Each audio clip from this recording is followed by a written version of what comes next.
Oh, you already ran it. Back at it again. They caught me off guard here. The state of football.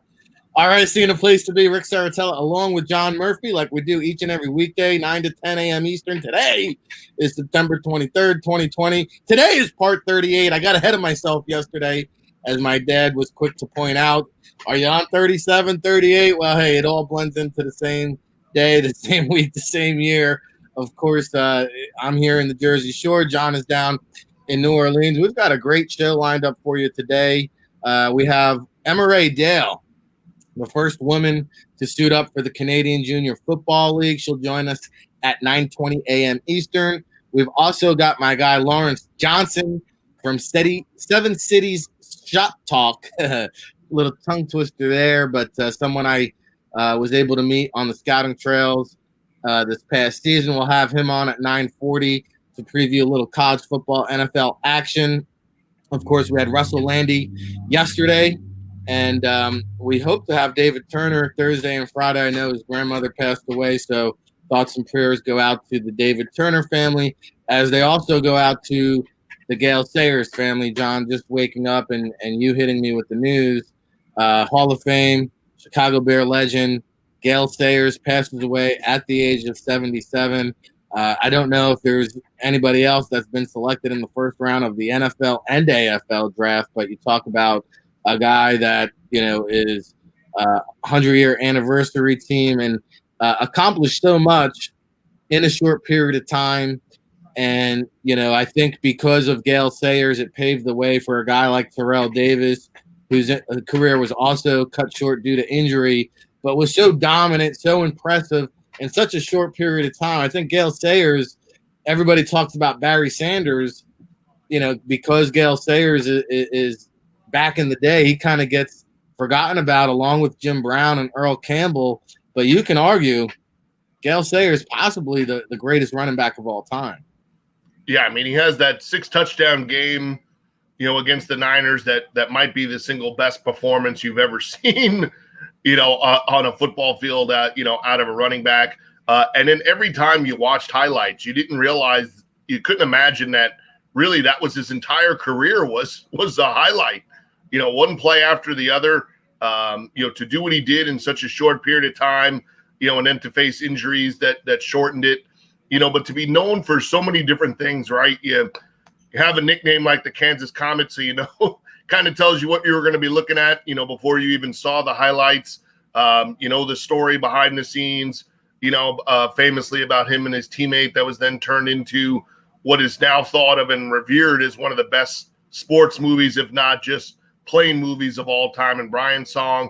And now, you just wake up and see the loss, of somebody there. So thoughts and prayers, like you said, not only out to Gale Sayers' family and friends and the whole NFL community that's affected by this, but also to our own David Turner losing his grandmother. So kind of a, little solemn, time in terms of waking up to that.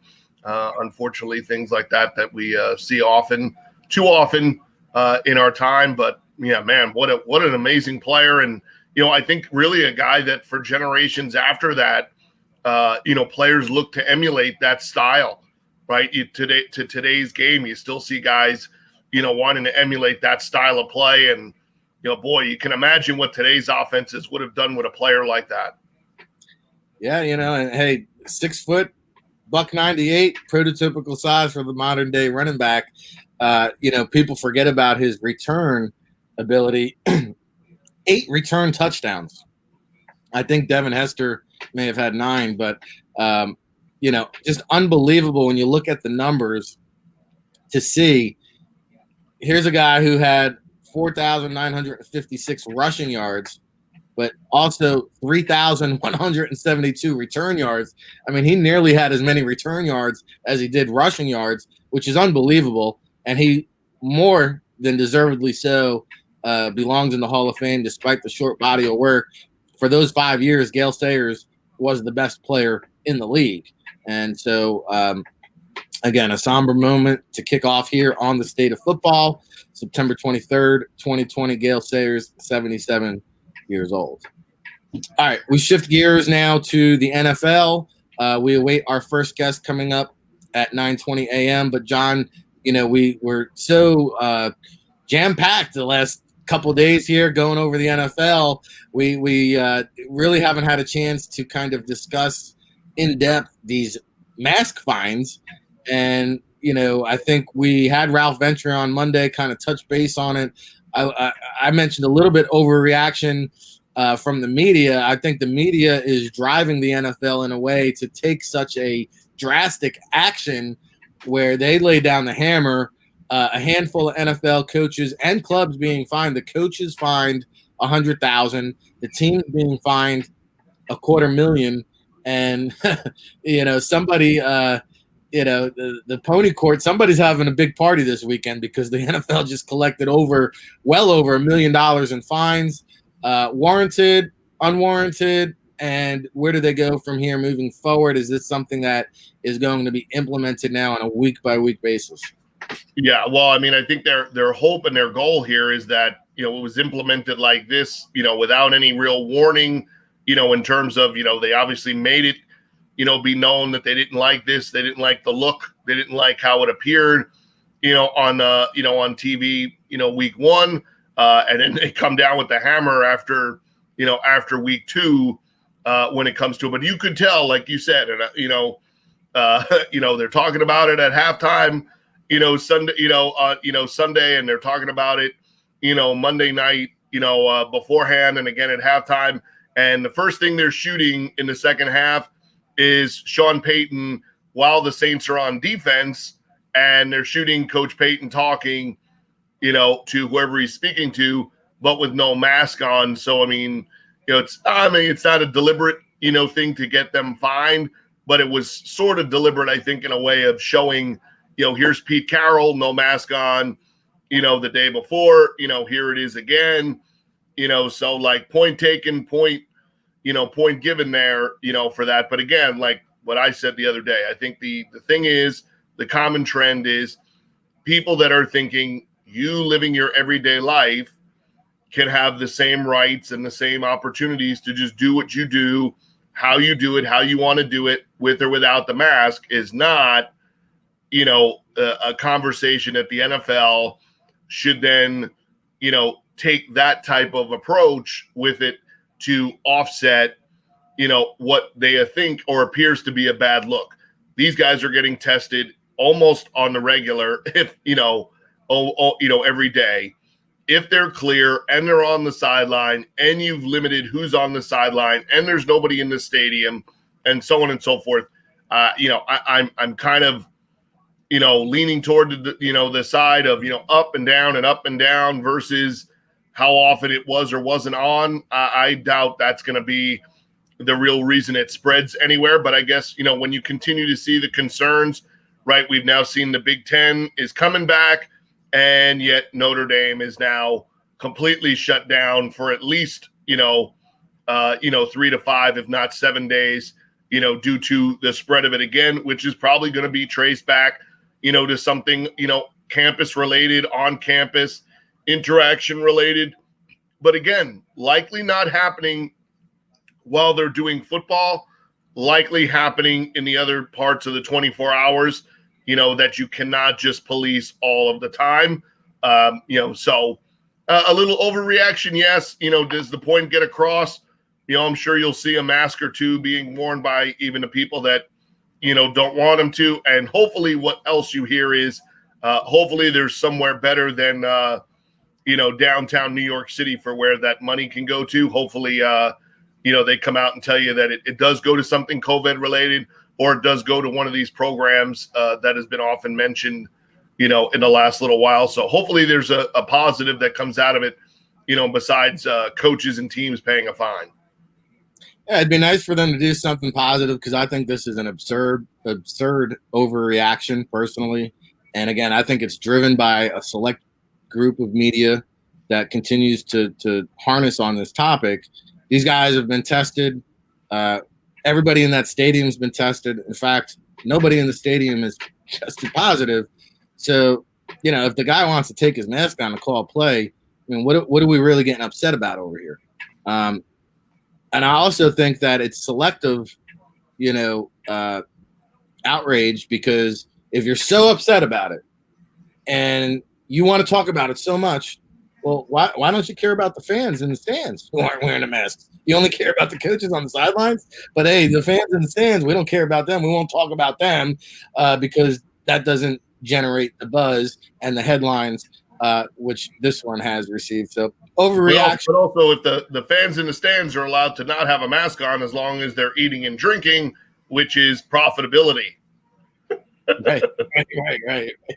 So, all right. So we switch gears here. We talked about the mental health. We had Ted Jackson on, the story of Jackie Wallace, a great segment, one of our best segments during the history of the state of football. I saw the clip. I don't know if you saw it, Hayden Hurst running over to Dak Prescott over the game on Sunday and saying, "Hey, Dak, man, really appreciate the way you came out, spoke up about your depression, your anxiety." His brother, I believe, committed suicide. He struggled with that. And Hayden Hurst was a guy that had his own struggles, his own mental struggles with suicide. He attempted suicide in college, and he really, really sought Dak out. I mean, he sprinted over to Dak Prescott before Dak could go into the locker room and gave him props and said, "Hey, would love to work with you down the road in the future." I thought it was kind of cool. You heard some of the comments afterwards, Hayden Hurst saying, "Look, I'm not even sure Dak Prescott even knows who the heck I am, but I really admired what he did and wanted to thank him for it." Yeah, and I think, to see a young guy like Hurst, you're with a new team, it just suffered a loss that's, a little deeper than, an everyday regular season loss, right? That was kind of a catastrophic number of events that took place. For him to be mindful immediately after that, that there was something a little bit bigger, there on his mind to share. I know I read somewhere that he and his mom have, also have a program set up, for, anti-suicide prevention and things like that. So for him to be mindful of that and go do it, I think that's a great thing to see, out of them. And again, I think it just continues to go to show you, what one player can do, talking about an uncomfortable subject and bringing it to light and giving it, a face that's, very familiar, to football fans or to general sports fans, to just open the conversation. I think that's that's probably the biggest thing in any of these areas that we're talking about on the routine, whether it's the COVID stuff, whether it's, get out to vote, in November, whether it's all the social injustice, things, the biggest thing we can all do is have conversations and then be open to new ones. Cause you kind of saw, at first, Prescott not knowing, like, why is this Falcon guy running over to me? We just lost. I don't think he's asking for an autograph. And then you see his immediate facial reaction, to taking it to heart that kid, came over and did that. So, that's, there's not oftentimes, we just got over saying something we don't like about the NFL, with how they're overreacting a little bit to the mask thing. I would say the NFL, would do better to show more moments like that, because a lot of them really do happen, just like that after a game. It's not always, Richard Sherman and the wide receiver reaction after a game. A lot of times there are some really heartfelt exchanges between guys, and that certainly was one of them, and a pretty good moment to see. On the flip side, for the Falcons, they now do own the last two back-to-back games where teams have been down by that many and come back and won. The last time it happened was the Super Bowl. The next time it happened was the other day. So two interesting things that came out of that weekend was that was the first time a team had scored 39, had no turnovers, and lost. Clubs were 440-0, now 440-1. And the other one was, I think the Lions have now had double-digit leads in 3 or 4 straight games and lost. And so that's they have a formula there, right? It's showing that they're ready to play. It's just, is it the in-game adjustments, or, is it just teams, figuring out what they're doing, and stuff. But, like, there's good and bad there when you're the Lions, but you got to start turning some of these into victories, because we mentioned it's now a very interesting division. The Packers are who they were. we know who they are. And on the flip side, Minnesota's struggling, and, you're a Detroit team that could have been, 1-1, after 2 weeks, and 0-2, like we mentioned, is going to be quite a struggle because there are a number of teams out west that are not 0-2 and are probably all going to make the playoffs. They are who we thought they were, and we let him off the hook. An all-time great classic, as John speaks. And, it's not where you start, it's how you finish. And so, we've discussed the hot seats around the league. We'll see the trickle-down effects over the course of the next NFL weekend. Of course, Thursday night football getting underway tomorrow night. We've got Battle of Florida, Dolphins at Jaguars. We'll preview that tomorrow. But today we've got our first guest of the day, somebody I'm excited about to welcome into the show, someone that I continue to learn about. And kudos to my co-host, John Murphy, for putting it on my radar. We have Emma Ray Dale, the first female to suit up for the Canadian Junior Football League. She joins us right now on the State of Football. Hey, Emma, how are you doing today? Good morning. I'm good. How are you?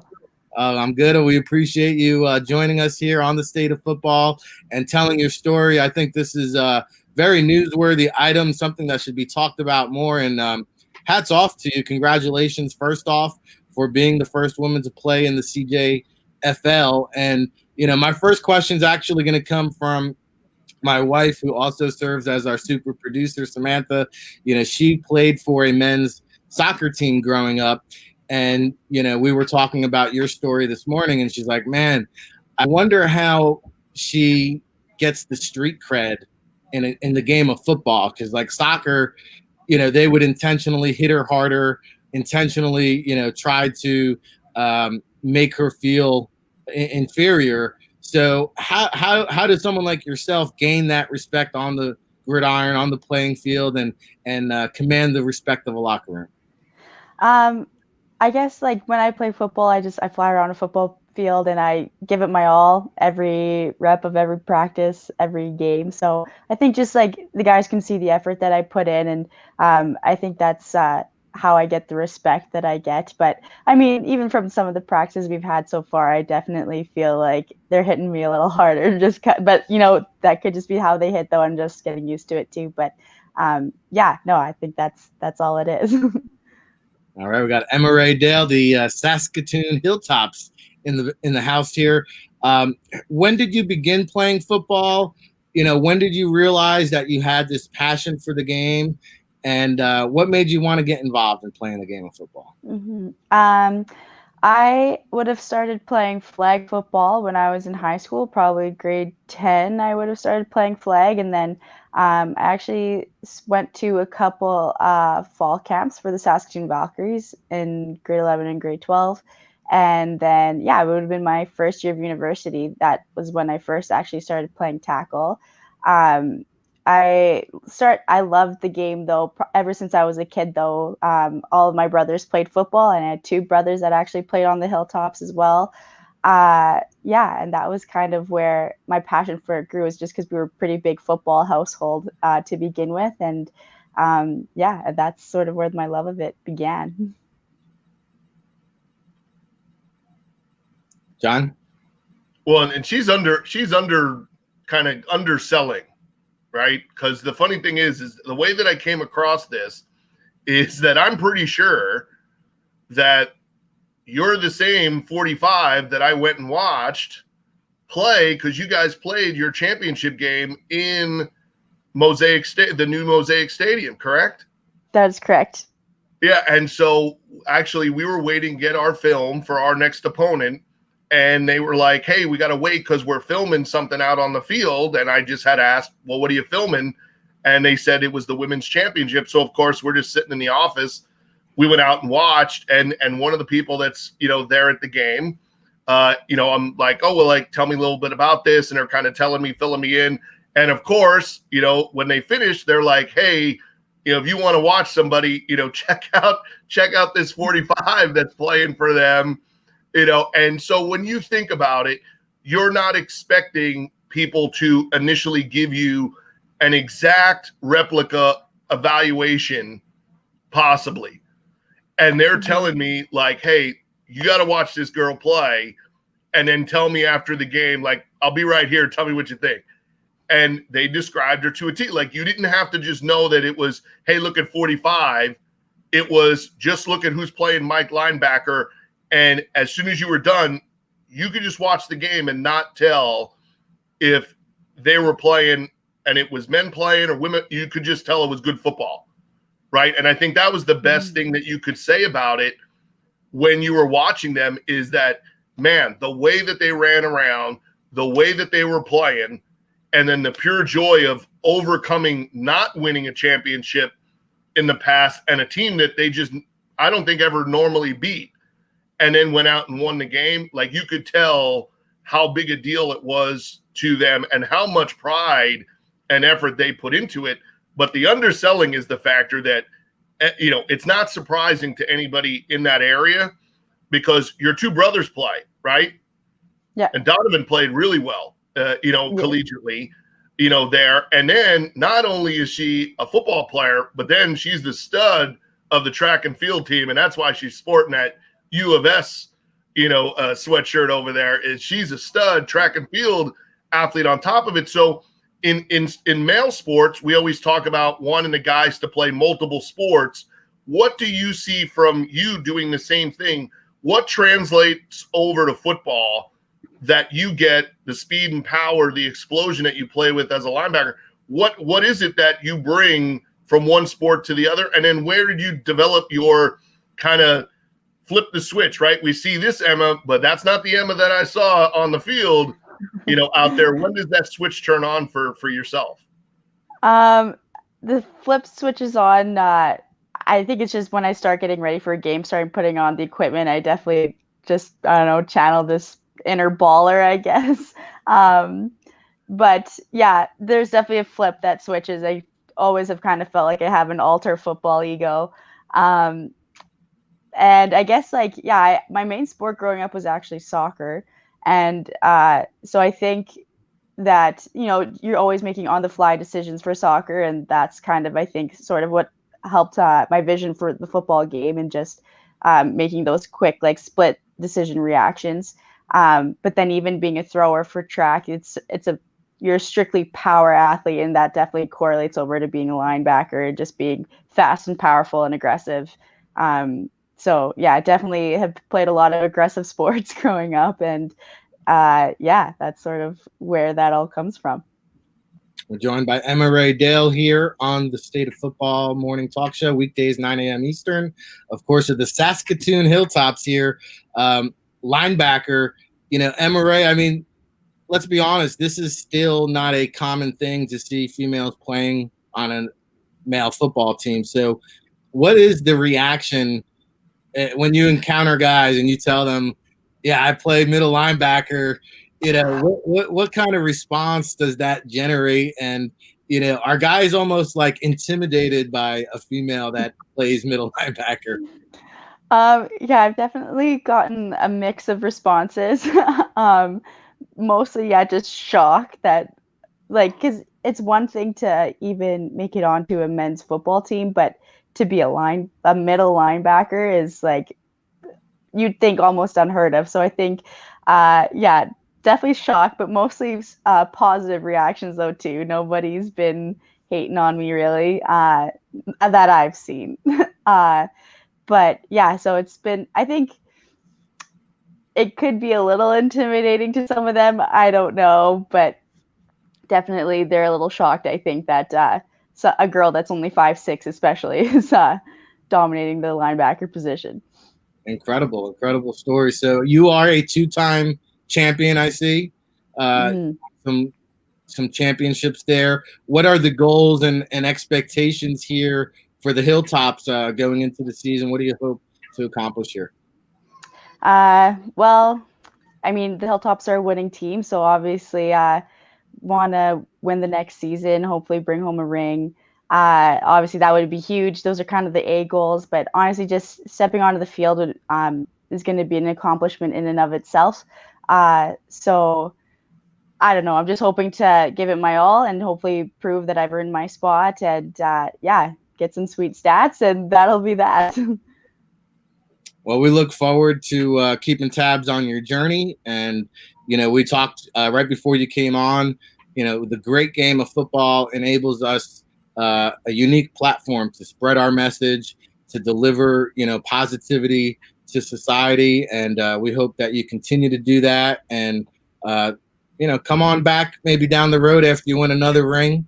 And we'd love to have you on once again. Any parting shot for the people out there? Any message you want to deliver to aspiring females who also wish to play football? Yeah, definitely. Just that if you think you can't, you can't. You definitely can. Just give it a shot. You'll fall in love with it. Um, yeah, I hope that anybody who's thinking about football just gives it a try. You don't know until you try, at least, and I just hope that this will pave the way for some girls to just try football and just give them the courage that they can do anything they set their minds to. Absolutely. That's a great message. And again, we appreciate you waking up early, joining us here on the State of Football, and look forward to following your journey, Emma Ray Dale. Absolutely. Thank you guys so much. All right. There you have it. The Saskatoon Hilltops. John, what else can you tell us about these Saskatoon Hilltops? It seems like they have a storied history there. Yeah, they're basically the Patriots of of junior football, especially out west. I mean, they have a number of really good programs throughout the country up there. It's a great kind of way for players between high school and college. They can go and get their college, stuff kind of in order, while playing for other kids. It's an opportunity if they can't get to college or need the finances of working a job to keep playing football. And the good news is it keeps their clock alive, right? So it's kind of their version of JUCO, just minus they're not collectively together. But those programs do a really unique job of they find guys jobs, they help them get into education or continue their education, and it leaves them on the football field. But it also provides you some really interesting opportunities that you'll end up seeing, a kid that you knew of in high school, and then at 22 he shows up in college, and ends up still having a career. So it's kind of an interesting bridge, that players use. And you start looking around, the CFL and Spencer Wilson, who's played, 10 years all over the offensive line, Rob Cote, who played fullback and is possibly a Hall of Famer for the Calgary Stampeders at least, and then currently one of the best Canadians in the league in there. And Andrew Harris played very successfully out in Vancouver, where BC, British Columbia, has probably the best collection of teams, out there. And you're seeing a lot more of these kids get recruited to Division I and 1AA, FCS and FBS schools. You start going down their rosters, and there are a lot more Canadian kids, playing major college football. And a lot of it is due to the development that people are using from these type programs. So, it's a great addition. It also shows you, that a program like that, they're not messing around, right? The Hilltops, it's win or it's an unsuccessful season, every season, for them. So they're not messing around. They're not looking for notoriety, just, giving her an opportunity or putting her on the field. I think the factor that she is a homegrown athlete, number two, like I said, both of her brothers played, and her brother Donovan was a pretty damn good football player in his own right, at that level. So the love of the game, the way that she'll practice, and what she'll bring to the team, I think that changes the momentum. That if you think it's a goof or you think it's a spoof, or something for attention, that's what will not get people's attention on the team. When they see how just intensely motivated that young woman is to play, and she just loves the game, right? It's from having her two brothers. I'm sure her dad is probably a big football guy as well, but just like I said, the thing that I watched that I really enjoyed just watching those couple of games there in our stadium was like the passion that they had. Like, you didn't know what it was if you didn't ask, and if you didn't know ahead of time that it was that, women's football league, you would have just thought it was a football game until you saw a few too many ponytails, and then you might have figured it out. But I'm saying, hey, she has a really legitimate shot to help that club, and it's not just the positive publicity they're getting, but I think what it's really good for is what she said is there's probably a handful, more, and if all of a sudden, down the road, you saw a lot more people being involved in playing, football. The good news is, like, hey, when you look, one of the highest ranking officials in the NFL office is a female who grew up in Ottawa. And she, and she did the same exact stuff, played football as long as she could. Her and her dad going to games, CFL, NFL games her whole life. And now she's working in the front office, of the NFL. So, there's no limitations anymore, for it. So at some point, one day down the road, episode 4,386 of this show, could be hosted by Oceana and Eden. Yeah, well, it's a very realistic possibility. I will say this. Speaking of Trailblazers, she is now the second female football player we've had on in 38 episodes. Our friend Danny Welniak, also a former pro football player. The Rams have a Girl Scout interning too. Yeah, there's actually now 6 female assistant coaches around the league in the NFL. So I think you will continue to see more females in football. The unique part of this story was she actually plays the game. And so we hope to see that trend continue, and hopefully she served as an inspiration for any female, young female players out there with ambitions of playing at the collegiate level, professional level, or whatever their desires may be. Now, we're just a few minutes away from Lawrence Johnson, our 7 City Shop Talk host, and down there in the Virginia area, going to talk a little bit about Virginia Tech football, which I wanted to have him come on and preview that game, John, but it was actually canceled due to the COVID. And we saw another game this week, Notre Dame, USF, South Florida being canceled due to COVID. Not getting a whole heck of a lot of play in the media. I guess it's just now society and media adapting. Of course, if it was the NFL, it'd be the major headline. But maybe society somewhat adapting to like, hey, this is just the COVID reality now. Yeah, and I think that the thing that we saw that possibly is preparing everyone for that is that the ACC and then the Big Ten coming out and saying, and even the Pac-12 have had conversations that, well, as long as 8 teams are available, we're still good.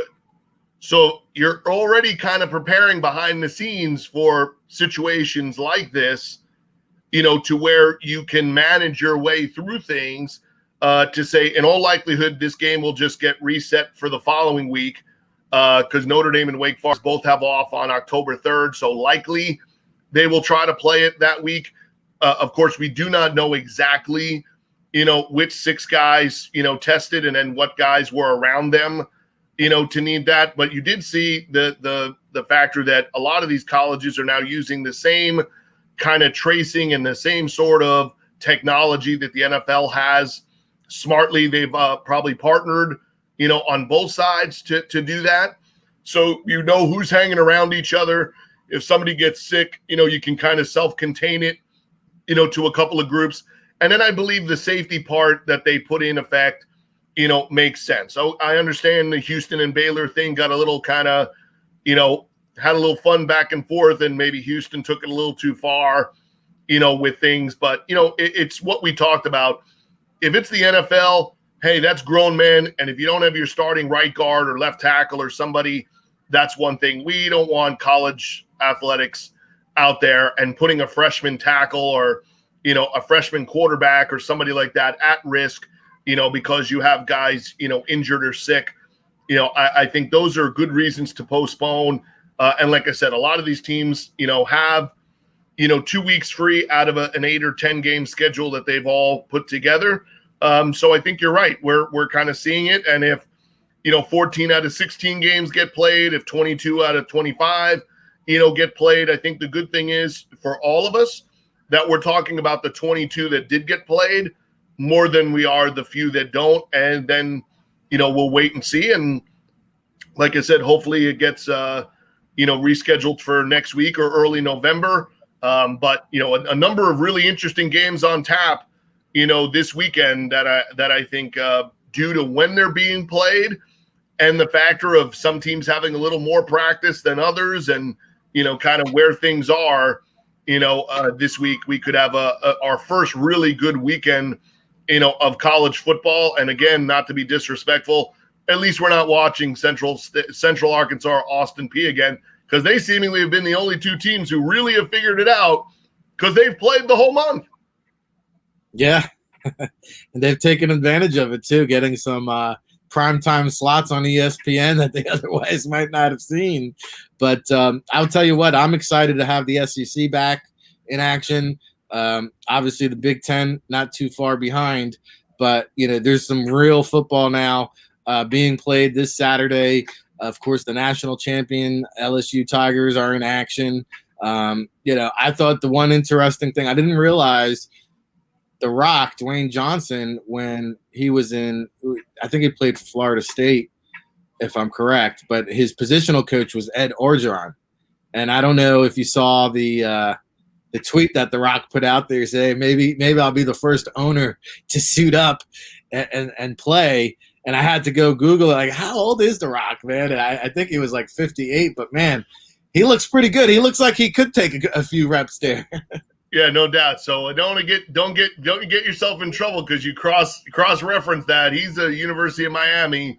Okay. And then oddly enough went to the Stampeders and got cut, and that led him back, to wrestling from football. Was a knee injury that he had suffered, there. But a lot of, like I said, that's very interesting. They're going to play a game, major rivalry game without their head coach, having come off a week 1 loss, to Georgia Tech, not exactly the way you wanted to christen that new relationship.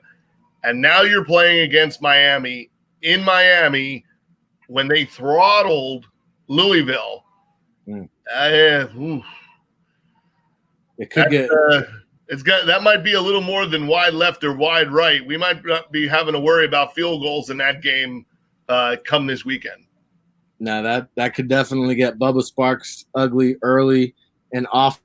We have our next guest here on the State of Football joining us down from the Virginia area, somebody I had a chance to get to know during my scouting trails during last season. The scouting trails have been non-existent this season, but he is Lawrence Johnson. 7 Cities Shot Talk is in the house, and man, oh man, I enjoy watching this guy and his live shows, and you can see he's got a smile to light up 7 Cities across the board. He's always laughing, having a good time on the show. Make sure you check it out. And before we get into it, John, as you know, I mean, the press box is an interesting place to be, right? No 2 press box experiences are ever the same. And, we could probably do a whole show dedicated to the types of personalities that you encounter in those press boxes. And, I'm the kind of guy that typically likes to, once the game kicks off, I typically enjoy just to observe the action, do my networking at halftime and have those conversations. But, every now and then you sit next to somebody who's talkative, right?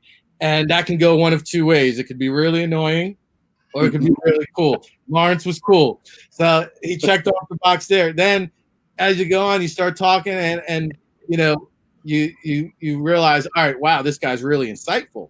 And you pick up tidbits and information. And like, I got a lot of good information on some of the young up and coming players that I should be monitoring from the school. I think it was the Virginia William and Mary game, I think, is where we ran into. Of course, we talked about Bill Murray, the William and Mary defensive tackle on one of our earlier shows, John. So we were scouting those guys too. But Lawrence, man, I just really appreciated you're like a fountain of knowledge with all these players. So I said, man, we got to pop him onto our show. And for those of you who don't know, 7 Cities Shot Talk every Wednesday, 12 p.m. I know it streams live on Facebook. Where else can they view that, Lawrence? They can get me. Also, I do a show every Tuesday night at 8:30. Facebook Live. All my content's on there. They can get me going. It's very interactive. Me and my co-host Chris West, we do it so that everyone can interact, put in their comments, and we get right back to them. We respond and everything. So, we're kind of Virginia, UVA, Richmond, Hampton Road centric. So anything that anybody wants to talk about, and including, of course, the big boys, the NFL and NBA and all that. We talk about that as well. But yes, you can get us anytime. Just All right, well, subjects. Yep. let's dive into some of that football chop shop that you get into. So, Yes, sir. Virginia is in action this week, and as in Virginia Tech, we'll get into them in a second. How has it changed? I'm curious to know, because you cover these guys on a regular basis. What's been the access? What's been the hurdles or obstacles that you've been dealing with this year? How you doing, by the way, John? But yeah, Rick, what they've, everything is done regionally by your governor and what they allow you to do and what they allow you to have. So Virginia, we were a hot spot down here in Hampton Roads. We still kind of are. Of course, Northern Virginia, Richmond, and all those areas. So it's been kind of tight for us. The media heads at UVA has said that they'll call us when they want us. So we're just kind of like playing it by ear. We're trying to organize some socially distant, responsible gatherings. So me and my buddies will do like some pregame, halftime, postgame kind of shows, kind of an event. But for the most part, we're not allowed in. Just the families of the players, athletic staff, doctors, and that's about it. And of course the two teams and their staff. So they're just pretty much keeping it tight. But we're also our season ticket holders, so they say there may be an element down the road where you may be able to get into the game based on what the governor says. So if they open it up to you can go 30% capacity, we should be in the running for some of that too. So just to get in, and I'm going to use it for media purposes if we can. So yeah, that was so rude of me, John. Me, big law, me, John. John, I have some questions for you as well. Virginia, this is their first game of the year. Duke comes into town with 2 games under the belt, albeit 2 losses, but still they've seen live bullets. They've had several games of preparation heading into this matchup. How do you kind of see this game unfolding? Well, one thing you got to be aware of is Coach Cutcliffe. Coach Cutcliffe is the quarterback whisperer, when we're talking college football, and he is unbelievably knowledgeable at how to get his quarterbacks and to do what he needs to do in his offense, and also to make sure that they're also doing a good job at tricking your defense and figuring out what his quarterbacks do best. So Bronco Mendenhall, he's aware of that. He's actually had Daniel Jones have some really bad games against UVA. He's picked them off twice in 2 games playing Daniel Jones. So I think that UVA is ready for that portion. One thing about it, the Duke quarterback can run, which always gives you issues. So that's something that you never can equate for whenever you're a defensive coordinator or a defensive-minded coach, as Bronco is. So I think it's going to be a battle, or closer than what a lot of people think, especially since UVA hasn't had those live bullets you were just talking about. Duke is ready to get their first win. This will be their 3rd game going, so they are definitely coming in ready to fire, and they have the capability to beat the Wahoos who haven't jumped on the field yet. Now, Virginia Tech also in action, their first game of the year. They're ranked 20th in the country. They face an NC State team who I did not see that coming last week. They put up a lot of points in bunches, and they came out victorious there. NC State did. So, again, they come into town. They've seen the live bullets. Virginia Tech ranked nationally. This can go either way. I see this game. Well, NC State, to me, being here, in this Mid-Atlantic regional area, they remember that movie Sybil, where you had there was one person and then there another person. NC State is one of those schools where you could get something where they can totally ball out, and when Florida State was in their prime, they could ball with Florida State and then come back and blow a game to a lowly Duke. So you don't know what you're going to get with NC State. They always have athletes. They always, come with a lot of fire. But, I think what makes them go is their quarterback naturally, but also, is the coaching. I just kind of sometimes judge some of the coaching. They always going to have those athletes, but, is the coaching going to support them the way they need to be supported in this particular game? But, I think, Virginia Tech, on the other hand, they've been going through a lot of options, a lot of issues and options of what's happening with their rosters, with the area. That he's been losing kids left and right for the past 2 years. He's had more kids leave than kids come. So, why is that, Lawrence? Why do you think that? You know what? Well, losing Bud Foster, I think, hurts. This is a defensive school. They base everything typically based on their defense. I think Bud Foster has and Frank Beamer, for that instance, he was kind of an extension of what was left of Beamer. They planted the flag based on the defense and the hard work. Of course, Coach Fuente is an offensive-minded coach. So I think when you lose some of that Virginia Tech pageantry and culture of the Beamer onto Bud, when you lose that, I think some of the kids who are used to that, some of the parents who are used to that, maybe haven't felt like Virginia Tech is a school for them, because they used to come through Hampton Roads and just sweep up, and get all the major talent here. Now they still have some talent from here. One of my top kids, one of my guys who used to play. His dad used to play for me. Tavion Robinson. He's a stud. He's an animal. And he'll have a great year. But I think the change in culture from defense to offense, I think that has something to do with it. And I don't know, maybe there's something going on with the culture out there, because you think about what's been going on with Virginia, which, the football really hasn't been good until recently. But Coach Mendenhall made it a point to bring in great culture, to start something anew. Kind of like what Ron Rivera is doing with the team in Washington. Change the culture and everything else will follow. And I don't know if the culture has truly taken out there in Blacksburg. So, and I think just the kids are not maybe responding as well as, you thought that they would with the program that's typically ranked, preseason anyway, throughout the year. So, yeah, it's just interesting, kids leaving. And then, of course, they had the COVID thing. That means, I don't want to say institutional, not having institutional control, but, when you're about to play your rival, you're supposed to be focused. You're supposed to be ready to roll. And, you have an outbreak of COVID right before your rival game. Where's the focus? That's what some of the things that we were talking about, some that, we're thinking like, what's going on with the program, Now, interesting perspective, great insight here by Big Law. 7 Cities Shop Talk here on the state of football. It's interesting because, yeah, there are some teams that really have managed this thing well, and then there's some teams that are kind of loosey-goosey, and I think, your point is it does stem from the top and the leadership, and I've been doing the majority of the talking here. I'm going to now turn it over to my co-host, John Murphy, who's got some questions for you as well. Hey, John. Well, I think the first one is pretty obvious, which is when the Redskins let Adrian Peterson go, were you worried that you might be on the short list? They might have been looking for a back, a bigger back with some wheels. I'm just saying, back in the day. Yeah. I think that Washington did, with the culture change and Ron Rivera truly trying to plant his flag and make sure that there. And let's be honest, sure, Adrian's, was a good guy for the locker room. He wanted to be able to, shower his influence over everybody. Adrian Peterson is very influential, especially with the young running back room.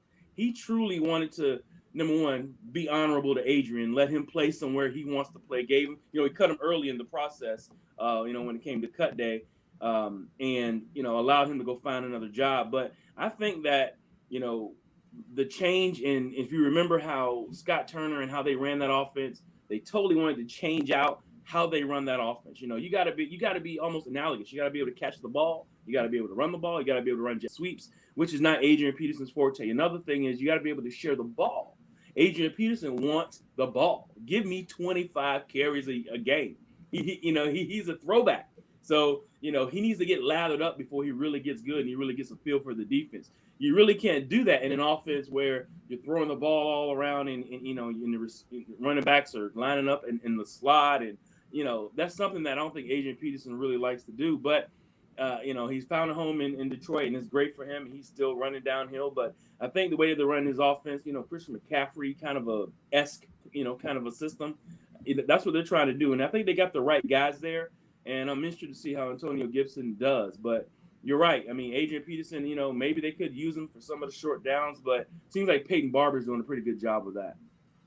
What's your vibe, having seen how Haskins responded and then played down the stretch, and now you see him through 2 weeks of this season? Where are you on the Dwayne Haskins, scenario? Were you hoping that Alex Smith was making this miraculous recovery and giving Ron Rivera a veteran quarterback, or are you excited to see what Haskins might have for them in the future with McLaurin, and Gibson and, McKissick and stuff like that? Which side of the fence are you on when it comes to that? Great question, John. Great question. Listen, man, everyone now up here in Hampton Roads, it is still a DC area. It's still a Washington, area between here and the Cowboys, which I still don't get, but between here and the Cowboys and the Steelers, excuse me, I cannot forget the Steelers fans. So outside of those three teams, this area is big, and the fans that are covering the or that are Washington fans, a lot of them are ready to give up on Haskins. I don't understand it. You figure, and one of the talking heads had made a great analogy. They said, think about Josh Allen, the guy up in Buffalo. He was horrible for his first year, at least his first 10, 12 games. And Haskins has only had, 6 or 7 starts, to this point. And I think you have to give him a year, at least a year of starting reps, and you also, in addition to that, I think you still have to give another 6 to 8 games after that, because this is a new system. It's a new coaching regime. So I'm still in the camp of Haskins. You got to give him time. You also have to understand that they're still learning each other. This is a new offensive coordinator, Scott Turner. He's a new offensive coordinator for the first time. It's his show. So you still got two, entities trying to grow together, Haskins and Scott Turner. Then you got the whole thing with Ron Rivera coming in and changing the culture. So I think everybody needs to pump their brakes and let Haskins grow into his role. He's and he only played 1 year in college, even though, some people, will try to use that against him. I just think they need to pump their brakes, and they need to cater the offense more to what he did. Just like they, great example, Kyler Murray. If you watch that game, it was like watching Spud Webb, Doug Flutie, and Muggsy Bogues all in one. You know what I mean? And they couldn't touch him. And he had a cannon. Okay, he throws the ball like Pat Mahomes. So the guy, outside of being 6'4", 6'3", the man has everything that you want in a quarterback. And, Cliff Kingsbury has totally catered that offense to what his total skill set is. That's what they have to do with Haskins. This is of course the second year that Cliff Kingsbury is working with Kyler, so everything is going in the right direction. So they got to do the same thing with Haskins. Quick throws, get the ball out. Maybe I throw some screens. Quick, he does great with the quick game. He does good against the blitz. They just got to get the ball out of his hands. Even make some runs. Skew some runs, some quarterback play action rollouts, just to get him more comfortable, because the offensive line is struggling as well. If you watch the Washington team's games. Yeah, I am still a believer in Dwayne Haskins. I do think there is some work to be done, because when you look traditionally, 1 year starters at the collegiate level, they don't pan out. So right. He's coming into the league with not as much experience. There's a lot of young moving pieces on this offense. So I think they're still trying to figure it out, but I think once they do, they'll get it right. And there might be some transition, but I don't know. I'll throw a 2-part question for you, because we're running out of time here. I think, the Skins are a touchdown underdog to the Browns this week. I think they might win the game outright. The other thing, because you've brought them up so much, and the change of culture and what Ron Rivera has done in such a short period of time, and I really enjoy these locker room speeches, but at some point, there very well could be a hold the fort transition over to a Jack Del Rio, I assume, the guy who takes over. So what is that transition like? How does someone like yourself, who's close to the team, follows the team on a regular basis, how comfortable do you feel with, Del Rio kind of being the placeholder guy until Rivera gets back? If he gets back, we saw Pagano go down and Bruce Arians just ran that team right into the playoffs. Right. Well, for me, I think that they're almost interchangeable. They're the same type of a coach. Well, number one, they're both defensive guys, so I don't think any of that will change. I think, of course, Del Rio, will have to take on more of a CEO role, similar to what Rivera does. But for the most part, I don't think there's going to be too much change. Scott Turner's going to run that offense. I don't think that anything's going to change. I think that Del Rio can be a little bit more, well, I was going to say a little bit more aggressive, but for the most part, they're still going to run their regular. They're still going to run their regular types of defenses. I don't think it's going to be too much of a change between the changing of those two guys if Ron Rivera has to go get treatment, however. But I think it's going to be fine. I'm just worried about the offense, really, is the issue. And, are they going to bring help in? That's the real thing. They need offensive line help, period. Well, you talk about being more aggressive. Nobody's going to be more aggressive than Riverboat Ron. I was thinking about that. He's the gambling man. So, all right, last one. We'll get this prediction out of you. We'll squeeze it out of you if we have to, Lawrence. But okay. Great spot here. We definitely want to get you back on here at some point. But give us a game prediction. How do you see this Browns game unfolding here on Sunday? I see the Brown game. Number one, Myles Garrett can destroy everything. So it's a scary prediction. Now, one thing is when you're giving 7 points to a defensive team, I don't know about that. I don't know if you want to give a team that's defensive skewed. They're top 5 defense right now. And I know it's only 2 games in, but 7 points is a lot of points. Like you said, that's a lot of points that you're laying. So I'm thinking that you're right. I think the Washington team can pull out an outright win.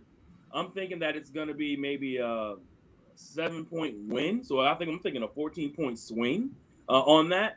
I think that Baker Mayfield is going to be, under fire. These guys are going to be after him. I mean, you saw what he did to Carson Wentz, but you're also looking at a quarterback who's not as athletic as the first 2 guys that the Washington team faced. So I think Baker Mayfield can be flustered a lot more quicker than the other guys. And he'll sail balls, and then he'll, make some bad decisions. And I think that, they're going to get after him. And the offensive line, although it's improved, is still not all that great. So I'm looking forward to it. You got to still watch out for Odell Beckham and some of, all the offensive weapons, and they can run the ball, like some of the best teams in the league. But they just got to make sure that they honor their lanes, with the defensive line. They honor the running lanes. And like they said, tackle or rush the quarterback, tackling the running back.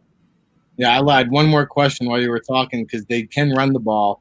Mm-hmm. But Washington, I'm going to ask you this way. Does Washington have the best front 7 in the NFL? I think they have the best front 4. The front 7, they're still working on it. They still haven't had Thomas Davis play yet. Thomas Davis hasn't played. Cole Holcomb, who is their fastest linebacker out of North Carolina, who was one of their top tacklers last year. Still, he got injured in the first half of the of the first game. So I think, until you get Thomas Davis in, and they're starting to mix in some Cameron Curl at the kind of like a small, kind of like Dayon Buchanan. They play him like a small linebacker. So they're doing some things different. But the front 4 times 2. So I think they have the best 8-man rotation in the league. But 7, I can't say 7 quite yet. They got, what is it? I'll call them really quick. You got Tim Settle, John Allen. You got Matt Ioannidis, and then you got that's it. Daron Payne, John Allen said, okay, those are the 4. On the outside, you got Kerrigan, and you got Ryan Anderson. Then you got the 2 monsters. You got Chase Young, and you got Montez Sweat. So that's the best 8 rotation up front 4 that I see in the league. The linebackers, they're coming. They still haven't got their best 3 linebackers in that 4-3 out there yet. So I got to see that first before I give them that. Yeah, and Matt Ioannidis, he's my personal fave because he's just such an underrated dude out of Temple, tough.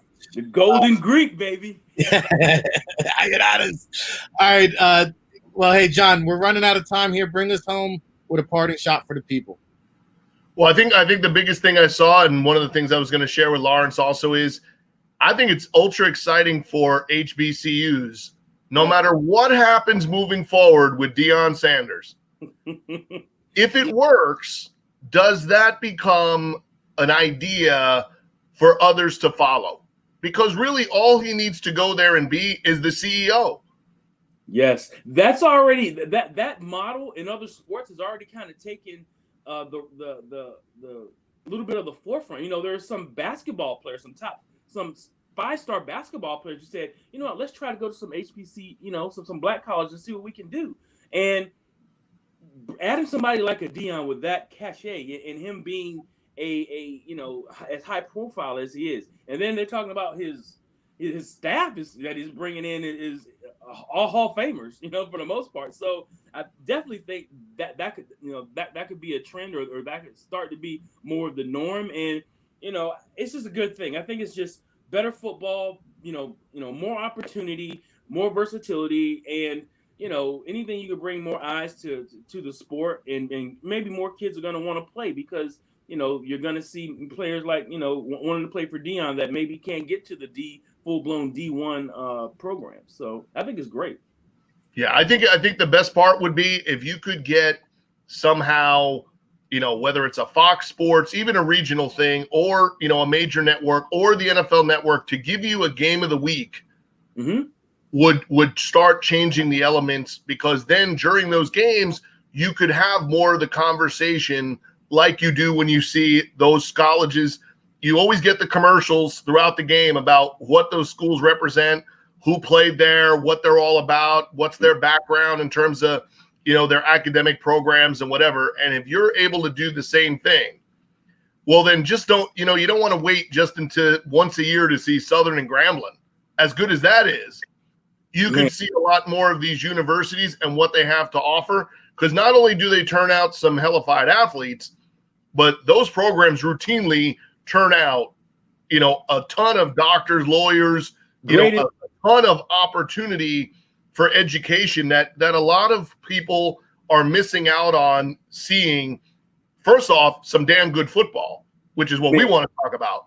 But secondly, a lot of those universities, you go to Atlanta and spend a weekend and go check out some of those universities, and you'd have a fun, you know, first off, you'd have a fun weekend of football. But secondly, you would see a lot of culture and history there that I think we're missing out, that it's hard to find those games televised. And then when we do, we don't get the whole rest of the representation the way we do when we turn on, you know, Florida State or Notre Dame or things like that.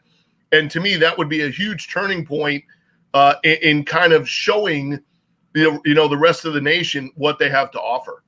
You're hitting it right on the head, John. That is absolutely right. I mean, that is everything that needs to be said, you know, in a 2-minute segment you just said right there. But also, I think if a traditional African American programming like BET started like the HBCU football network, that is gold. I think if they can monopolize that and just show, just kind of like the ACC network or the SEC or whatever, the HBCU network, and they play like the top 4 or 5 games, you know, during the day, that alone could I think could just take off, and they could. But anyway, maybe we should talk offline. But you know, maybe we can all talk about that. Maybe get some rights to some of this and get in on it. You're on to something. You know what I mean? And just wrap up, you know, because there's not an HBCU network that maybe we got, you know, a crew travels to the top 5 HBCU games and covers the games and brings it back, and you know, I don't know, just media work, you know.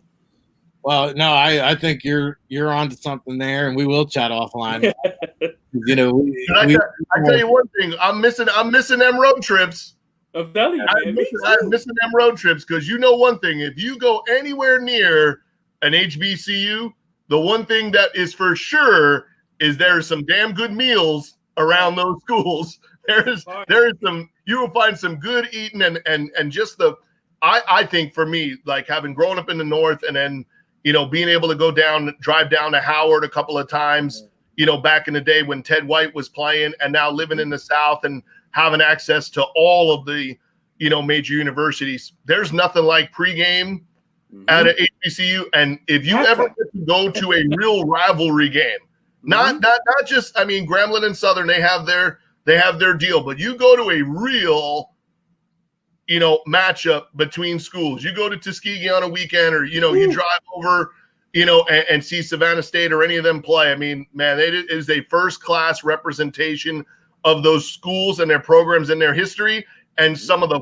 funniest interaction between fans you'll ever hear is in the parking lot of those kind of rivalry games, because they're throwing it back to the 60s, 70s, and 80s, and old rivalries really die hard in some of those parking lots. Well, I kind of feel like we have two of the greats here. We have Hampton and Norfolk State here, and it's like home. No matter where you go, I mean, no matter where your allegiance is, with those schools, of course, they're rivals, but it's like home. And you have Virginia State right up the street, 2 hours from here. So, but it's like home. When you go to, it's my opinion, when you go to HBCU, it's really like walking into my grandma's house, and we're getting ready to have dinner, and everybody's talking garbage, and we're saying, all right, let's just get it going. We're about to play. And it's just fun, man. Like a good card game, you're getting ready to get going. So yes, man, it is. You're right, man. It's just a little bit of a different feel. It's all great, whatever you follow. But you're right. I think there's just a little bit more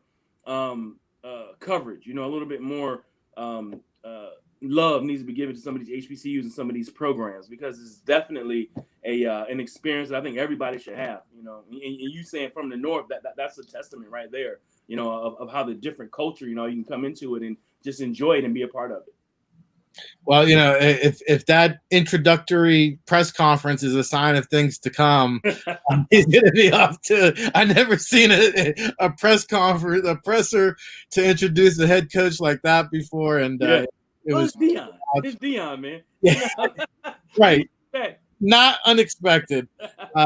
So no, I think we are seeing really universal shift in the college football landscape. I think this is going to really reverberate and have long-term impact and effects. And I know at the NFLPA Collegiate Bowl this year, we have a partnership with the HBCU schools to highlight those players more, get them on that platform, put them in front of the NFL scouts, and provide more opportunities for these guys to showcase their talents, because they are oftentimes forgotten about, not in the limelight, not on prime time. And I love the HBCU network, Big Law. We're going to have to chat some more about that. Sure. We go have to. But this was a very enjoyable spot. We definitely want to get you back on. And hey, anytime we can come on your show, it's every Wednesday, 12 p.m. Eastern, 7 City Shop Talk. We'll go Tuesday. Tuesday. 8:30. Every Tuesday. Okay. Get it right. If it ain't tight, it ain't right. That's what we do here on The State of Football. We're weekdays at 9 a.m. Eastern. I'm trying to keep up with it all. This was part 38. We'll be back tomorrow with part 39. Shout out to Emma Ray from Saskatoon, Big Law from 7 City Shop Talk, John Murphy down in Louisiana. Of course, Rick Saratella here at the Jersey Shore. We'll catch you tomorrow, everybody.